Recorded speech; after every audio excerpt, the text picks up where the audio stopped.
আসো শালা বাবু, তোমাকে আজকে আমাদের এলাকা ঘুরে দেখাবো। ঠিক আছে চলেন দুলাভাই। শালা বাবু নামো। শালা বাবু কি খাবো বলো?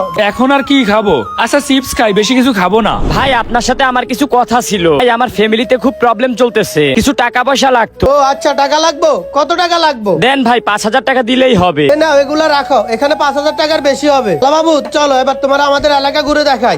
দেখো শালা বাবু, এখানে যা জমি আছে না সবগুলাই আমাদের। দুলাভাই বলছি আপনার সাথে আমার কিছু কথা ছিল। আচ্ছা ঠিক আছে, কি বলবো বলো।